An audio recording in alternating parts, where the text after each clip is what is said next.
My boyfriend's friends are stalking him. I'm pretty sure they're obsessed. No, he's just like so cool.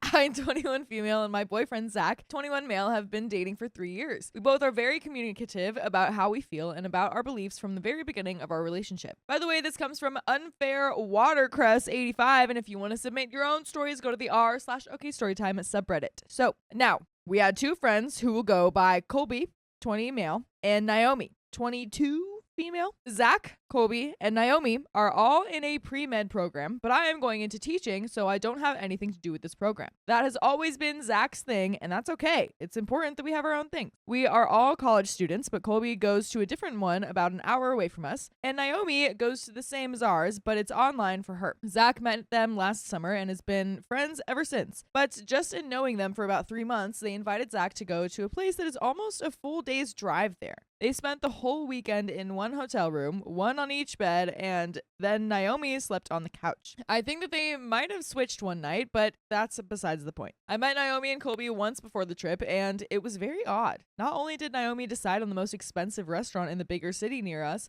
but she also was determined that we weren't going to just eat. We had to do an activity after, which, although extremely expensive, was fun. Throughout the activity we did after we ate, Colby and Naomi really kept to themselves. It was just really awkward the whole time, even at dinner.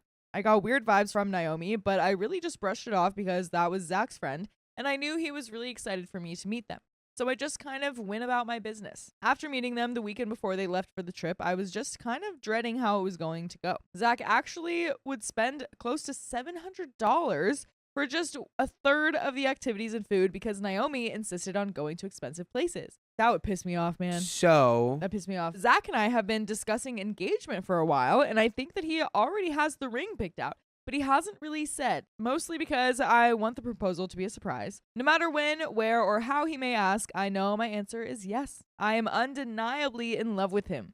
After they were going back from the trip, it was late, and Naomi revealed to Zach that she and Colby were dating, which I could have told you from when I met them the weekend before. Yeah, why is that like a secret? Since it was late, Zach's mom offered for him, Naomi, and Colby to stay at Zach's family house. I was very much looking forward to seeing Zach that night, but Naomi was complaining about not wanting to drive back to where she lived that night. So, shocker, she got what she wanted. This is a repeating thing. Homegirl never got told no in her life, and it was obvious. Now, here's where it gets juicy. Remember how they were all in the same program? Well, Naomi told Zach and Colby on the way there or back, not sure which, that she was previously married and adopted the child from her ex-husband's previous relationship. Keep that in mind. It's very important.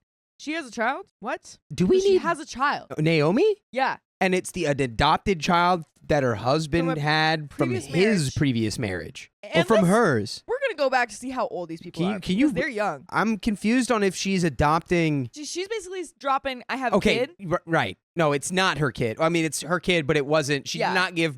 Right. Right. It was from her ex-husband's previous Exactly. marriage. This story is very straightforward. I need to know how old Naomi is. Because OP and her boyfriend Zach are both 21. She is, I would assume in the neighborhood then. if she has been married to someone and divorced, who was also married and divorced to someone else before that, and had a kid with them, you know what I mean? Yeah, I mean, I do know what you mean. Because like, But some people are built different.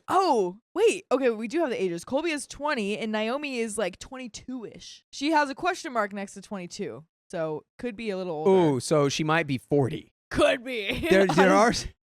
They're out there. They like look 22 and oh man. Yeah. I thought that it sounded odd from the start because she also mentioned later on that she has shared custody of the child with her parents, which is not something any court system would do. But like I said, weird. After that, Colby, Zach, and Naomi would all meet at a cafe close to where Colby and Naomi live in order to study together, but that quickly resulted in them going out to do random things together, which even included going to a city that's over an hour and a half away, and Zach not getting back for our planned date night until 2:37 a.m. I was not very happy, mostly because Zach was attempting to make it back, but Naomi kept trying to do more and more while they were out, and Zach wasn't the one who was driving, so he was kind of poop out of luck. You might be asking, OP, where were you in this whole thing? Oh man, is that a good question? I was either working or Naomi and Colby just didn't invite me. Wonderful. I had a discussion with Zach after our school's football game, of which Naomi and Colby were planning on going out to eat with Zach afterwards, but never invited me. So I told Zach that I was starting to feel left out of his life. That then led to a bit of an argument about how he was acting a bit different and kind of rude. We have since worked it out, and both of us were very much in the wrong on this. We talked and we both said our piece and really felt better about the whole situation. So for a while, it got better about them including me in things. I was working quite a bit, but I just didn't like feeling left out of his life, especially not with Naomi acting weird. Fast forward a little bit, and we all decided to play a game together. I love board games and card games, so I was thrilled. But for some reason, Naomi chose this card game that is very similar to Who's Most Likely To, or something like that. It was a game that you have to really know people for, and I didn't really know anything about them other than what Zach had told me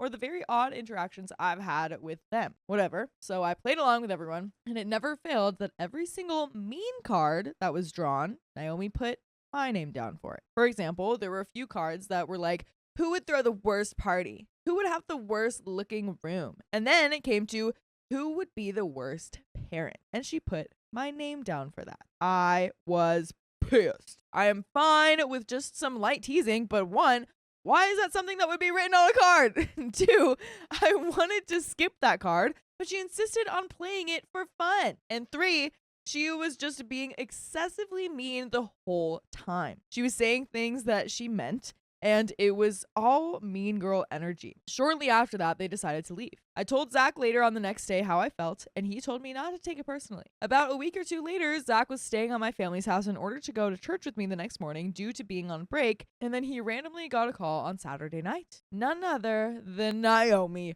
herself. The myth, the legend, the stalker. Naomi. Zach answered, thinking that something might be wrong, but nothing was. She only wanted to see if Zach, and Zach alone, wanted to go meet her brother in a whole other state. What? Oh. It's just on a Saturday night? Would you like to cross state lines with me? Hey. That's crazy. Oh my gosh. Just wanted to call and randomly ask you if you want to cross state lines with me to visit my brother. That's so wild. Keep in mind, this was about a 238-mile drive. Not a very short distance at all. Zach had already planned to spend the day with me, and he told her that, but she would not take no for an answer. Eventually, I told Zach, do what you would like. You are a grown man and make your own decisions. I will be the first to admit I should not have said that because that was a plain lack of communication. But the tone in which I said it made it kind of obvious, even to my parents who were sitting right there, that I wasn't cool with it, but did not want to say that with them on the phone. Sure enough, Zach agreed to go with them. Oh my goodness. You said I could, which you did, So insane, but technically. it's like the most, every guy has done this. Oh yeah. Every guy has done the thing where they ask their girlfriend, can I do this thing? Yeah. And they go, Yeah. yeah. Sure. And that means no. You shouldn't do that thing. Probably If you shouldn't. want your girlfriend to not be mad, you can't do Yeah. that thing. Probably shouldn't. The next day, Zach heads out of my house at 5:20 in order to make it to where Naomi lives to meet her and Colby because her car undeniably had the best gas mileage. I would have done the same, to be honest. Once they get there, Zach realizes that he has to wait for a few hours to meet Naomi's brother for the first time along with Colby.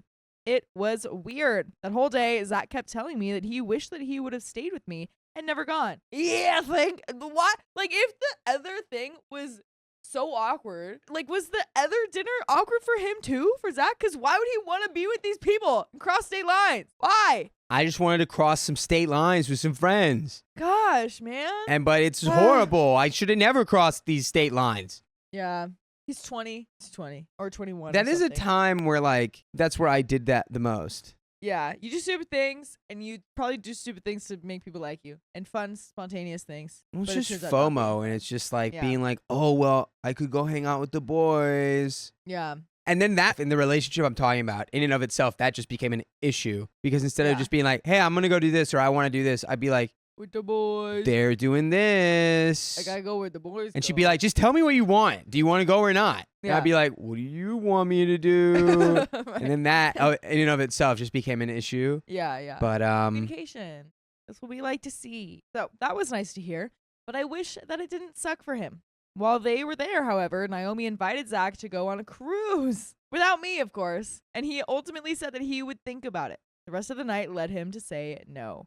Tensions kept getting higher and higher, and I was exhausted. It never failed that every time Zach saw Naomi and Colby, we would get into an argument. It was just bad. We never were the arguing type before either. It was just causing a rift in our relationship. Tensions were still higher, but I'm always going to support Zach even if I don't agree with him fully. My job isn't to agree with everything he does. It's to love him and support him in his endeavors. So that's exactly what I did. But I warned him to be cautious because there was something strange going on. Nobody knew what it was, but it was apparent that something was going on nonetheless. A couple of weeks before winter break, we were playing the game that was detailed before, and afterwards, Zach decided to take it upon himself and invite Colby and Naomi to my church and my family lunch. My family and I go to the same Mexican restaurant every Sunday for lunch. It's tradition. It is usually just my household. On occasion, it's my Nana and Papa and maybe my brother's friend who has become like family, but it's just family. Zach asked me if it was okay to invite them right as they were standing in front of me. So I was put on the spot and reluctantly said yes. Yeah. Because what else am I going to say? It's literally I literally said this in the last story. It's like, yeah, going up to somebody who has a crush on the same girl as you and you go, hey, we're dating now. Is that cool? Yeah. It's like, well, I guess it has to be since you told me that's what's happening. Right. Yeah, man, that's so hard. I had a friend when I was a kid that like didn't like this like one person, but she would always ask for sleepovers in front of my friend's mom. And so she came up with a code with her mom of like, if I say please once, that means I want to have the sleepover. If I say please twice, I don't want to have the sleepover. So you got to say no. Brilliant idea that this 7-year-old had. Right? It's kind of sneaky. I don't trust the kids anymore. But they're teaming up with the parents, so. Dude, you're building something. Yeah. Well, I don't know where she is now. You're building maybe somebody who's going to have a career in espionage. It's possible. It's smart. It's a smart thing for a 7-year-old to do. Anyway, so I was more than happy to have them go to church with us. After all, that's where they need to be. But not my family's lunch. I tried to warn my family as best as possible, but it didn't really work super well. Of course, Naomi and Colby kept strictly to themselves and tried to dominate every conversation by talking over me and my family. So in turn, my dad didn't pay for their meals. Well, that's good. I thought this was hilarious and was very happy my dad didn't, but I kept that one to myself until a while after. I picked my battles, and that wasn't one I wanted to fight. But immediately, my family knew something was off with Naomi. They felt as though something was off, so they confided in me when I was home by myself one weekend. And finally, I felt like I wasn't the only one feeling the way that I did. They all noticed that something was very wrong with her. My mom thought that she was trying to break us up, but I truly don't know what all her intents were. That definitely doesn't seem too far off, but I don't think that was the only thing that she was trying to do. Zach's birthday was during winter break, and we always go to eat, just his family and my family, for his birthday. Keep in mind, it is weird for friends to be there. Like, it was very odd. Here is where the crap hits the fan. I walk in, and guess who is sitting beside Zach at the 20 top table? None other than Naomi, who just plopped right down next to him, neglecting to save any room for me. Fine. That's okay. Maybe something happened with the seating. But I didn't even get to sit across from my own boyfriend. I sat diagonal to him and couldn't hear a word he was saying the whole time. I did, however, sit next to his dad, who I absolutely adore, and my brother, who is my literal best friend. Naomi is very petite, and there's nothing wrong with that at all. However, she always goes to the bathroom for about 20 minutes, about halfway through every meal, and then comes back freaking zonked. What? There's no possible explanation for that. None at all. My thoughts are that she's either in the bathroom shooting up or she's bulimic. So what does zonked mean? Zonked? I think we need to define zonked, because I think it might be a little... I was on the opposite end. Personally, zonked means I'm like out of it. Yeah, I think zonk okay. is... They have that on that game show, Let's Make a Deal. But Wayne Brady will give you the zonk. What does that mean, though? The whole time, her and Colby were whispering in each other's ears and being extremely PDA for a family function that wasn't even their family's function. It was odd, but every now and then she would pull on Zach's shirt and whisper in his ear and casually glance over at me. And that genuinely made my blood boil. Yeah, because she's like letting you know, like, I know what I'm doing. Yeah, literally. I know what I'm doing. Like, I'm holding your boyfriend's shirt, pulling him closer to me so I could whisper something into your ear that you can't find out. And you know a fact about those kind of people? I don't like them. That's a fact. Not one bit. Not one bit. Why is she here? Why is Zach not putting a stop to it? I still think it's because it's like, it's a little on the side agreement. I think there's something going on there. I think it's very possible. My brother and dad both noticed that as well and both felt the same way I did, but Zach was a bit oblivious to it. After the dinner, Zach went back to where Colby lives because they carpooled for some unknown reason, and then crap got real. You could have carpooled back home with anyone else, by the way. There's a lot of people there that you could have driven home with. Yeah.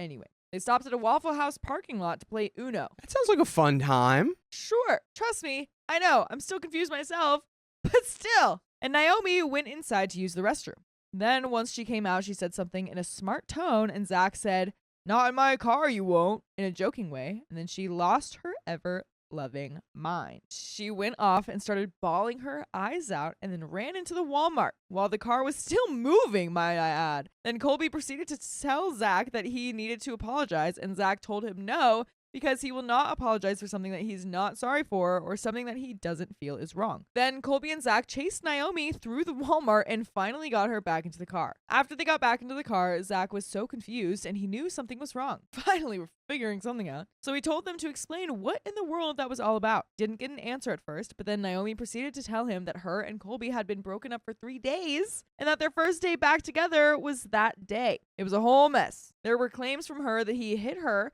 but he was adamant that she was practically blocking his view while driving to see Zach. They showed up unannounced to his house, by the way, for this part of the story. And he pushed her to get her out of the way and to sit back down so he wouldn't wreck. I have no proof that she was or wasn't hit, but she also claims to have been hit by her ex-husband. If so, that is terrible, and nobody should ever have to go through that. Nobody. But if someone lies about it just to ruin somebody else's life, they should be held accountable for it. I truly don't know, so I'm unbiased on this part. Zach proceeded to tell them how it was wrong of them to not say anything because before they were an item, they were a friend group and he deserved to know. Naomi and Colby proceeded to fight the whole way back to where Zach's car was, and when he finally got to his car, he was so upset that he just genuinely didn't know what to do. I was absolutely furious with them because they made his whole birthday celebration about them from the beginning, and I hated that. Afterwards, they promised to make it up to Zach, but man, oh man, did that fall short. The family get-together was a couple of weeks before Zach's actual birthday, so on his birthday, Naomi and Colby had planned to come up and celebrate with us, but Zach didn't hear from them really at all until we had to leave before all of the restaurants closed. The whole day they were telling him that they were so excited to be there, and then just dropped it that afternoon. Then at 7:45, which was 45 minutes after they were planning on meeting us, Colby calls and tells us that Naomi's parents were dropping her kid off and they had to take care of that instead of that. You're going to refer to the kid as that? You got to take care of that kid. Yeah. That thing. Go take care of that. Oh my god. That. Of course, Zach was upset because that sounded kind of phony and it was so last minute. And if they have mandatory schedules from the courts like Naomi claimed, then they couldn't legally do that. Well, Colby repeatedly apologized and Zach said that he wished that Naomi was the one who mentioned it because it was her parents and her issues that caused them to miss, not something that was Colby's fault. But he appreciated the apology. Colby kept telling Zach that they were going to be there that Saturday to make it up, but he kept repeating it. Zach was a lot more respectful than I would have been, but that just could be because I can't stand her. Here comes Saturday, and lo and behold, they absolutely ghosted all of Zach's messages. They ignored him and went to go eat by themselves. It was 7:30 p.m. before he got a response at all, and it was from Colby demanding that he apologize to Naomi for what he said on his birthday. Of course, Zach is extremely confused, and so was I, because I was there for the whole phone call and he didn't say anything even remotely rude towards either one of them. Colby proceeds to call Zach and yell at him, stating that he said that Naomi's child wasn't actually hers because she adopted the kid. Whoa. This is getting into the we should all stop talking and go to bed realm of conversation. Oh my Everyone goodness. just shut up and disperse. Wow. Like I said, I was there and nothing even close to that was said. It was so confusing. Zach proceeds to tell him that he said nothing of the sort and will not be apologizing. Then Colby tells Zach that when he is ready to apologize to Naomi, then and only then will their friendship continue. So Zach said nothing in response. They did not talk at all for months. That is, until last month. Zach woke up and was going to class and went to his car. He saw an envelope on his car, and it turns out it had letters from none other than Naomi and Colby. Keep in mind, neither of them live anywhere close, And there were no meetings for the program that week either. They just showed up on a random Tuesday night to put letters on Zach's car where he lives just because. They didn't have his number blocked and vice versa. They just decided that that was the best use of their time. Well, little does Naomi know, I discovered her secret via Facebook. Her secret. She still has her ex-husband's name, so it's very easy to find his family members. And I found a picture of Naomi while she was pregnant with her adopted child. Whoa, well, she was pregnant. Wait, so she didn't adopt this child? I guess not. She constantly made the fact that she adopted the child part of her personality, so seeing literal proof that she was lying was so nice. I honestly think that Colby still doesn't know, but I don't really care, and neither does Zach. He was rude, so now he can deal with it. Not only did they leave letters on Zach's car, but they sent an email to him with pictures of them leaving them on his car. Why? Thanks for Why? the evidence, losers. It's like, oh, I'm leaving a picture of you sleeping in your house on your bed, and then I also have someone else taking a picture of me taking a picture of you sleeping to really know that I was there. Yeah, I just thought that was a fun vibe. I don't know. Dude, that's I thought that was a crazy. fun kind of good time vibe. It's crazy. My good time boy. My my sweet God. cheese. Then they sent him a text discussing the email and the letters.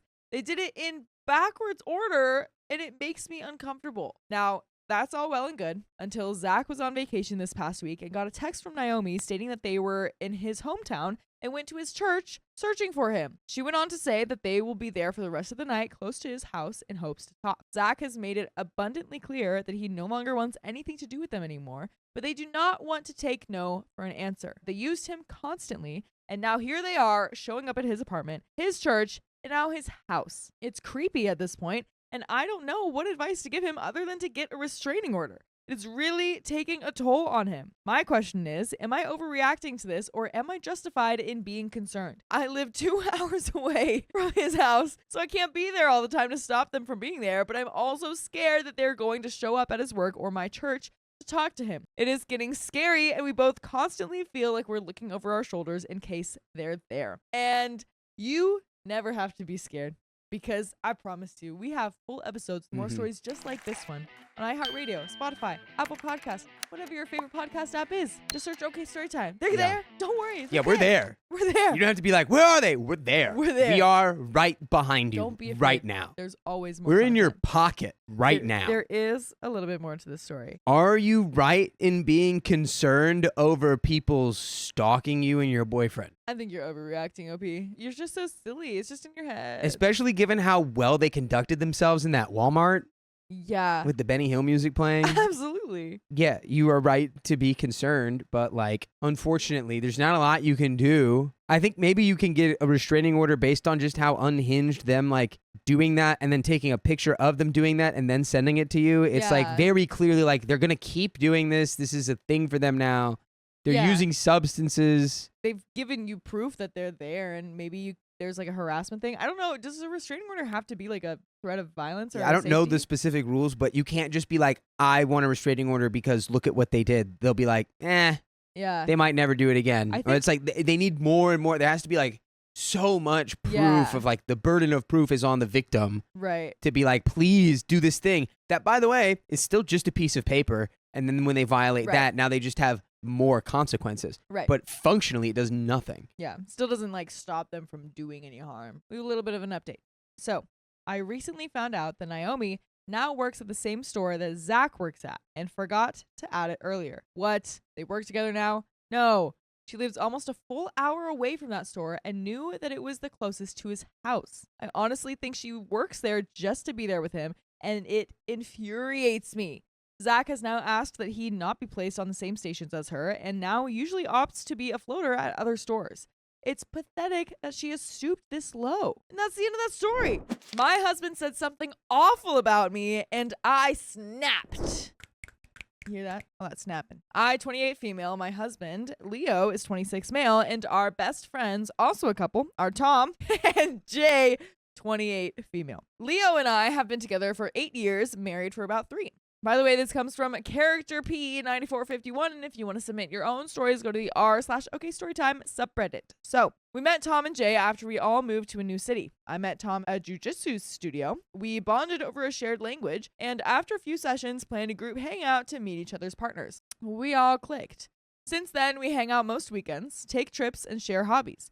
Leo even joined the gym where Tom and I met. Leo and I have been trying to conceive for the past year, but it's been slow. We started with testing on his end. Turns out that he's slightly low baby juice count. Still possible, naturally, just harder. I told Jay, the lady of the couple, during a one-on-one because I didn't have anyone else to confide in. I told Leo afterwards and he flipped. He accused me of emasculating him to our friends and gossiping. I was shook. We argued mainly about why he'd think that I had hurt him on purpose like that and why he thought it was okay to blow up on me the way he did. That kind of outburst had never happened before. He eventually calmed down. We talked it out, and I thought we'd moved on. I apologized and agreed to not share with anyone else. A few months later, we're at a backyard barbecue at Tom and Jay's. I had stopped going to the gym, worried sparring might interfere with conceiving, maybe paranoid, but still. Tom showed me some sparring clips and a move I hadn't tried. He offered to demo it with me. I'm newish, so I like learning new moves from someone who's more experienced. It was low impact, just a way to escape a pin, and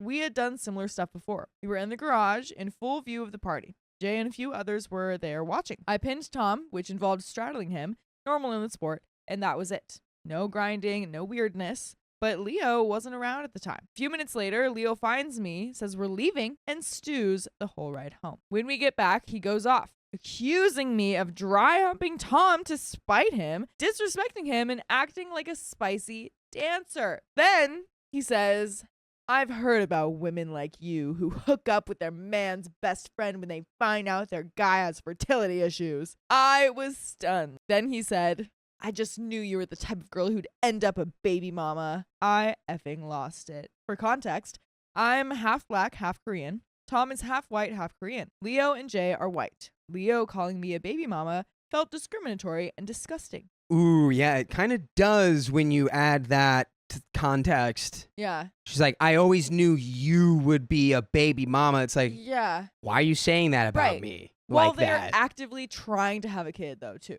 I think that would be a walk away moment for me. Yeah. It's like, well, good thing we couldn't have a child when we wanted to because I don't want to anymore. Yeah. It broke my heart. He's never said anything like that to me before. I was screaming at him, told him he was a discriminatory effing idiot if he thought demoing a move would get me pregnant or whatever dumb crap he thought, and that I didn't want a kid with someone who thinks like that. Boom! That's exactly what you need to say. Yeah. I packed a bag and went to my parents' house 2 hours away. When I told them, my mom was livid.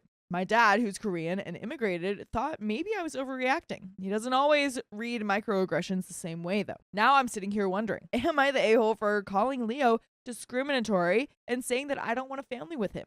Am I missing something on his end? I've been at my parents for 2 days and still can't think straight. Things were not like this before we started trying, and there is an update.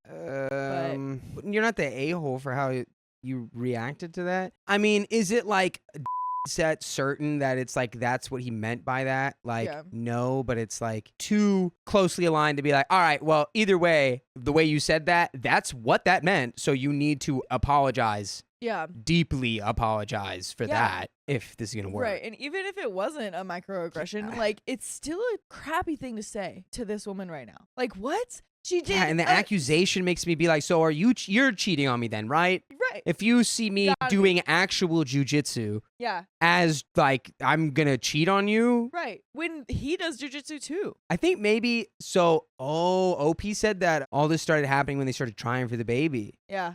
I don't think he wants a baby. Really? Probably, but he can't be like, I don't want a baby. But he's so all of that bottled Interesting. up stress energy he has inside is like, ping, ping, ping, ping, ping, Yeah, just like interesting. shooting out of him like lightning. We do have an update. So, after I posted, I reached out to my husband, Leo, and checked in with him. I asked if he would be willing to have a phone call to discuss what went down. He let me know that he'd prefer an in-person chat. I agreed and asked him to meet me halfway between where my parents live and where we do. I also suggested that he bring a friend or family member along since I'd like to bring my mother along. Not to be part of the conversation, but just people to step in for emotional support if necessary. He agreed. I created an outline on the topics I wanted to focus on in the convo. I referenced some comments made on my previous post. The topics were: after our disagreement over me speaking to Jay about his medical condition, what could I have done outside what we discussed that night to make him feel more comfortable and supported? That night, I apologized and we agreed that I wouldn't share any information about our family planning, that I would ask Jay not to share the information, and that I would defer to Leo to decide who, when, and how we discuss our journey to anyone besides us going forward. What are his boundaries between our male friends and me? When and why did his boundaries change, and what can I do to assuage his fears? Why did he decide to use the language that he did with me? Specifically, the baby mama comment. I know a lot of people in my previous post kept going back and forth about the validity of that statement as racially charged or motivated. It caused me to really step back and collect my thoughts on the subject. I recognize that for the majority of Reddit, my lived experience as a woman of color isn't something that can be easily related to. Whether it's due to lack of exposure to POCs or an unwillingness or resistance to hear that your own behaviors can be harmful to others, even unintentionally. I have experienced both and sexism throughout my life. Often, it was not something so easy to clock as a slur, but using language that belittled, demeaned, and othered me while making reference to my features or my cultures. As much as it was argued against, referring to a black woman as a baby mama is a negative or discriminatory stereotype that has been connected to blackness and black motherhood for decades. Just because the phrase is commonly used in the 2020s doesn't mean that it didn't have serious implications a few years before.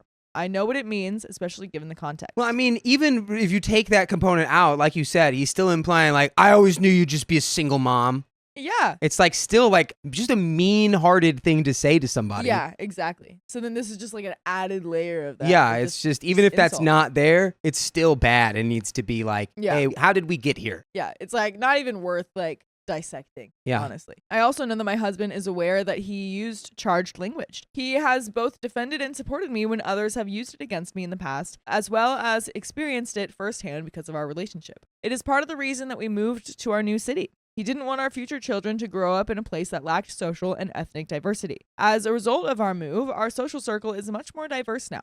Leo and I met this morning. He brought his cousin and I brought my mom. He and I sat alone and began hashing things out. His first question for me was my perspective of the barbecue incident. A couple people pointed out in my post that he may have heard a different series of events, and turns out that was the case. He had been told by another male guest that I went up to Tom and begged him to show me a move. Then when we all went to the garage studio, I got on top of Tom and sat on his crotch and Tom grabbed my waist. That we didn't make any attempt to do a hold break and that it seemed like an opportunity to act inappropriately with Tom with plausible deniability. Leo said that it didn't occur to him that this person may not have been telling the truth, and the night I left, he ended up calling our other friend, M, another Brazilian jiu-jitsu guy, to complain about Tom and my relationship. M was also a part of the group I was in when Tom asked if I wanted a demo. What should we call M? What name should it have? Murph. Murph. Sure. Go ahead. Murph let him know that it was definitely a legit demo and that after I had finished, others tried out the move as well. Both men and women. After that, Leo ended up calling Jay and asking her if she felt that there was something off between Tom and me at the barbecue.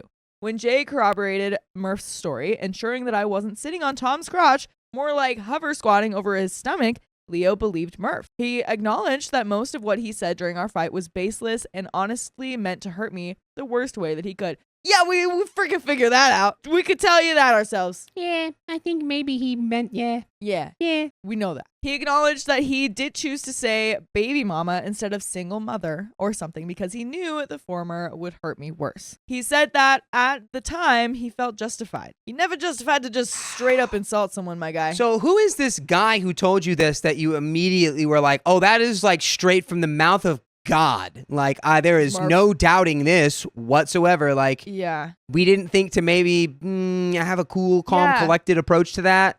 Right, because just like you saw the situation wrong, I know you heard it, but you saw the situation wrong, someone else could see it wrong too. He thought I exhibited trashy, ratchet behavior by hooking up with a friend in front of our social group. Tom makes him feel insecure because he is more extroverted like me. We share a common second language and have a lot of similar life experience since both of our dads are Korean. I said that what he said to me was unacceptable and difficult to forgive. That I've been willing to reduce Tom and my one-on-one reactions if he had let me know that these things were bothering him. Leo had also been feeling a lot of pressure around us lately since I was making so many changes to my lifestyle in order to improve our conception changes. I will add some clarity to Leo's fertility issues. He has a slightly below average baby juice count.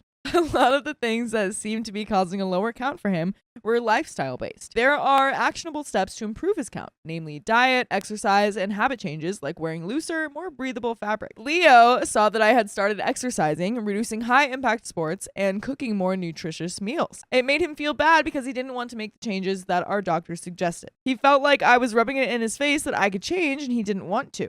This made him feel guilty and angry. I asked why he didn't feel comfortable telling me this. What had changed in our relationship to make him feel as though he couldn't speak to me? Dude, Opie is coming with the best communication skills ever. Truly. These are He's got a goated. match for free with communication. Goated.